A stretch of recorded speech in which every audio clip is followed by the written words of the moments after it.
All right, welcome back to College Football Addiction. We did this last year and had a lot of people asking for it this year. It's pretty straightforward this weekend, but the ACC championship scenarios are insane right now. You understand the narrative or the drama that is around Duke possibly winning the ACC. As a fan that has long been eliminated from ACC championship contention, I like the idea of the nightmare scenario. Now, I'll tell you, I like Haynes King a lot. I think he's a lot of fun to watch. I like Jamal Haynes. I think they would be fun to see in a playoff. I will also tell you, I think Pitt's a lot of fun to watch. UVA, if healthy, is a lot of fun to watch. SMU. There are a lot of teams. I even think Louisville and Miami are fun to watch. Mensa at Duke. There's a lot of cool storylines. But as a fan that somewhat cheers for chaos in college football, I am all in on Duke and would love to see them win their last 3 games and find their way to Charlotte, and then find their way to maybe the college football playoff. Maybe the ACC gets left out completely if that's the case. Yeah, obviously, that the 5 highest ranking conference champions make it in. I'll talk about that for just a little bit. Then I'll give you a quick synopsis of how the tiebreakers work. And then I will also give you a cheering guide that you can screenshot for this weekend while you're watching games. Big shout out to Sleeper for their support. Just all our content is brought to you by them this year. So we appreciate them for supporting the channel. Use our code CFA on their app. Listen, I know Miami was placed in the projection. That's kind of a placeholder. Now, Miami could get in by winning their last 3 games and qualifying as what I think is going to be the final at-large team. I've done this on different shows, but it seems like, and teams could play their way out of this, but without extraordinary amounts of chaos, it feels like the SEC has 4 teams locked in with Georgia, Alabama, A&M, and Ole Miss. It feels like the Big Ten has 3 teams that are probably locked in. I know Oregon, again, could play their way out of it, but Ohio State, Indiana, and Oregon. The group of 5 is going to get someone in. It feels like Notre Dame is fairly locked in right now. So there's your 9th team. It very much feels like, the Big 12 is going to get somebody in. You're going to have one more conference champion, either that be from the ACC or another group of 5 if it does happen to be Duke. I have a hard time thinking if Duke doesn't win their next 3 games plus the ACC championship that they won't be ranked at 9-4. But another conference champion. So there's 11. You're going to have one at-large spot. Now, if Notre Dame loses to Pitt, if Oregon drops a game or 2, other teams could play their way out of it. But right now, I think you're kind of fighting for one spot. Could Miami get that at-large bid?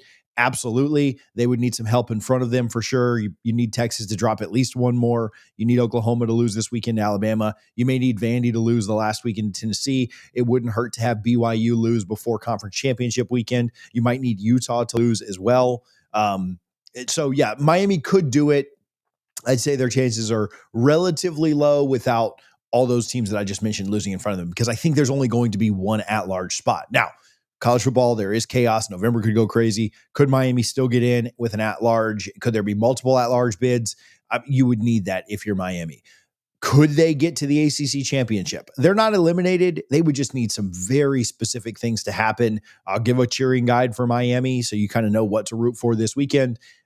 Miami fans would probably agree their biggest stumbling block could even be their own team. NC State and Pitt both feel capable. Miami should win their last 3 games. I don't see Virginia Tech being a problem. But at this point of the year, I think Miami just needs to take care of business and go from there. Let's talk about the ACC standings just very quickly. Georgia Tech, UVA, and Pitt, SMU as well, all 5-1. Their remaining schedules, Georgia Tech only has 2 games left with BC and Pitt. Their loss, obviously, to NC State. UVA with Duke and Virginia Tech left. A loss to Wake last weekend, which was obviously in large part due to the fact that their quarterback got hurt, but also, you can't lose to Wake after Florida State puts up 40-plus points on them. Pittsburgh has Georgia Tech and Miami left. They control their own destiny, as do many of these teams. But Georgia Tech and Miami, they control their own destiny. They do have the loss to Louisville from earlier in the year. SMU is 5-1. They have BC, Louisville, and Cal left, so 3 games left for them. They have the loss to Wake Forest. Duke has UVA, UNC, and Wake Forest. I think there's a good chance they're a favorite in all three of those games, but it wouldn't be the ACC if teams that were favored didn't drop inexplicable games. They have the loss to Georgia Tech. Louisville has Clemson and LSU remaining. They need some help. Their losses to UVA and Cal last weekend have them playing behind the eight ball.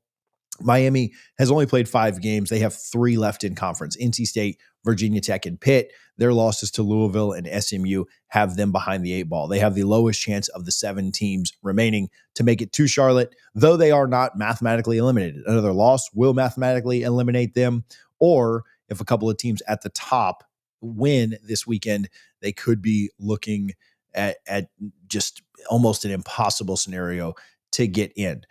Georgia Tech and Pitt play each other. Somebody would likely be eliminated from that game. SMU and Louisville play each other next weekend. Somebody is going to be eliminated there. Pittsburgh and Miami play each other. Somebody from that conversation will be eliminated if Pitt's not already eliminated or Miami's not already eliminated by that time. And then UVA and Duke play this weekend. I would imagine that somebody is eliminated in that game. Duke won't statistically be out of it, I don't think. Based on what else happens around them, UVA certainly would if they took another loss at this point. Before the ACC went to no divisions, just to kind of give a quick tiebreaker breakdown, and then I'll give you the game cheering guide. The tiebreakers were relatively easy to figure out. Now that 3-way ties are possible, it certainly makes things a little bit tougher because you don't play everybody in your division. Head-to-head winning percentage, just your win-loss record is the top. It looks like we're going to get past the first one. A head-to-head sweep would be the next way that the tiebreaker works. If 3 teams were tied at 5-1, if one team beat the other 2, they would get the first spot. Then it would come down to head-to-head between the other 2. Common games, who you had beaten is a big deal in this. The nth place common opponents, record against the highest finishers. So let's, for example, say that Georgia Tech and UVA and Pitt all finish at 5-1. Let's say none of them played each other, but Georgia Tech has a win against the 4th place team in SMU, and nobody else does. I know those games that didn't happen. Just kind of using the standings as an example.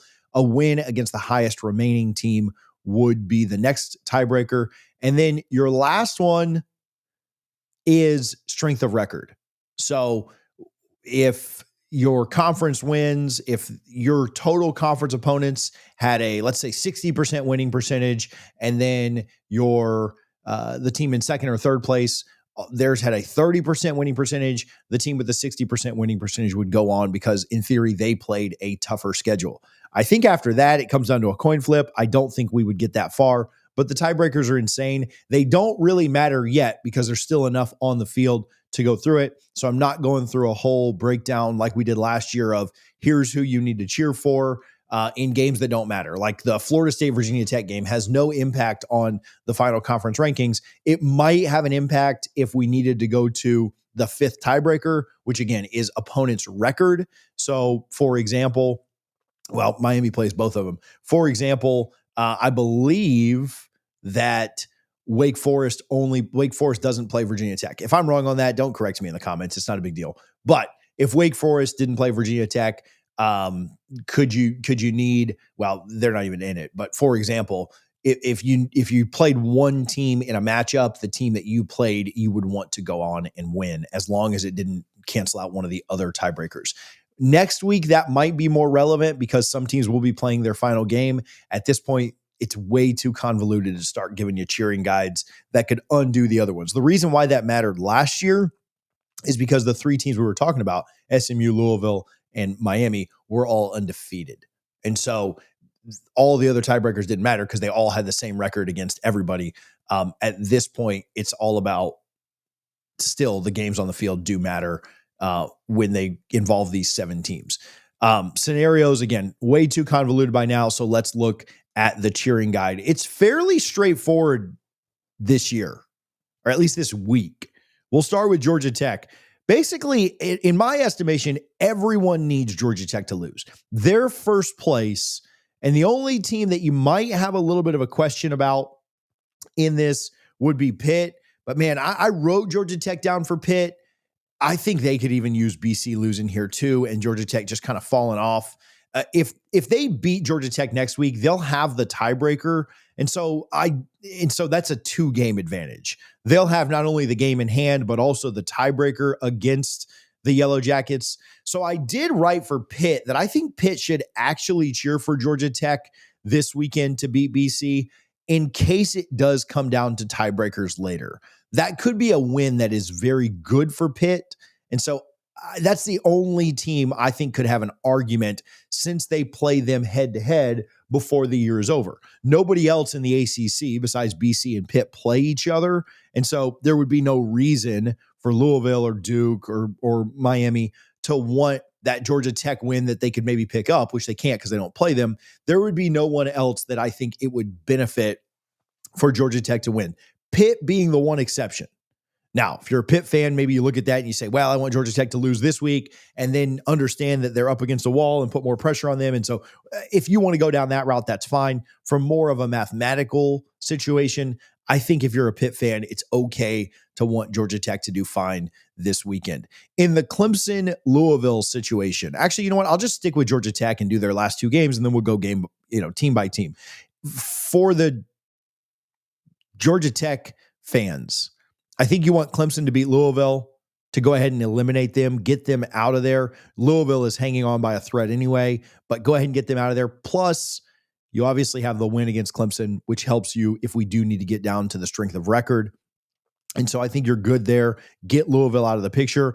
I think you want Duke to beat UVA because Georgia Tech beat Duke. So you want to continue to cheer for that team. Obviously, one of those 2 teams is going to be eliminated this weekend. You probably want to keep Duke around because you have the tiebreaker with them. For UVA, I think you want Louisville to beat Clemson.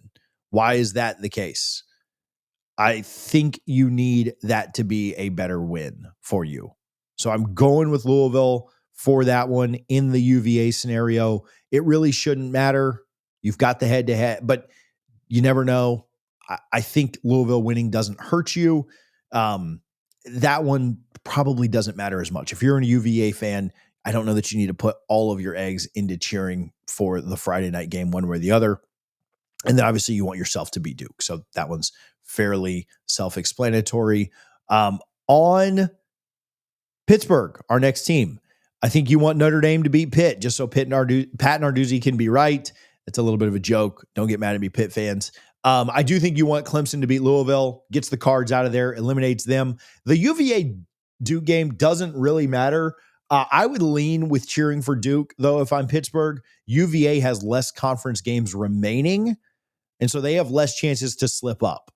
So I would take Duke if I'm Pitt. I want Duke to win this because they have more chances to slip up later, and I think Pitt needs to control their own destiny. They need to work on themselves for sure, but that's the way I would go in that one. And then again, if I'm Pitt, I want Clemson to win and get Louisville the heck out of there. On to SMU. Again, BC to beat Georgia Tech. That one's clear. Duke to beat UVA. Again, same reason as Pitt. I think if you're SMU, you know that Duke has more chances to slip up. I do think that is the way you need that one to go down. For SMU, I think you want Louisville to beat Clemson. Now, you might say, oh, well, what about getting rid of Louisville? It'll help their resume next week if they beat a Louisville team that is still around. They're going to have to beat them one way or the other, so you might as well have that be a better win than what it was. For Duke, I think you want Clemson to beat Louisville, get them the heck out of the rankings. Clemson obviously can't get back into it, and I think obviously you want BC to beat Georgia Tech. You need to beat Duke yourself. For Miami, the team that needs the most help in this scenario, you need Louisville out, so you need Clemson to beat them, and then you need Duke to beat UVA. Just because I think you need Duke has more chances. Again, like I've said a couple of times, Duke has more chances to slip up later. So that would be better for Miami if Duke had more chances to screw it up against North Carolina or Wake to finish the year. Louisville, obviously they need to win themselves.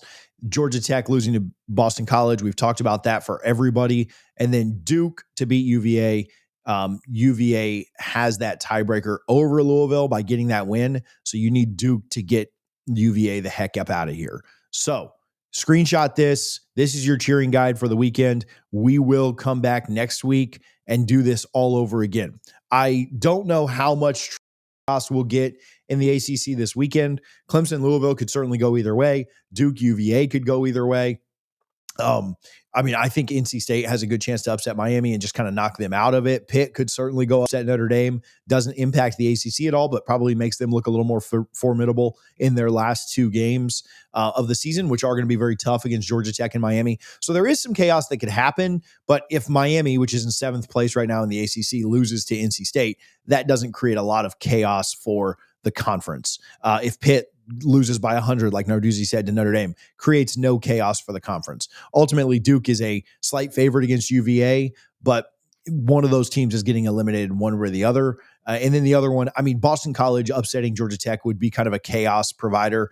I don't see that happening. Sorry to the BC fans. So there's not a ton in conference that could create true chaos this weekend, but the matchups for next weekend will. There's enough next weekend that we will see between Pitt and Georgia Tech, between SMU and Louisville. There will be chaos, and this thing will start to form a little bit better idea of what we know is going to happen. And then because it's the ACC, don't count out North Carolina don't count out Duke getting a huge win against UVA and eliminating them, and then coming out and dropping to North Carolina, because that's just how the ACC works. So a lot of good stuff for you here on College Football Addiction. We always appreciate you guys tuning in. If anything was unclear or you have any questions about this, feel free to hit me up. Again, I don't know that the ACC gets a team in if Duke's the team to be able to go out and win. Now, do I have confidence that Duke wins their next 4 games? Not really, after coming off of a UConn loss, but shoot, that's a nightmare scenario for the ACC to not even get a team in if that it has any legs or is real at all. So hit us up in the comments. Let us know what we missed. Let us know if you want to see this again next week. It doesn't really matter. We're going to do it one way or the other because the ACC is fascinating here down the stretch. And I don't know that we have a clear favorite. Georgia Tech, the betting favorite, but we'll see how these teams perform, what ends up happening. Thank you guys, as always, for tuning into College Football Addiction. We will talk to you guys soon.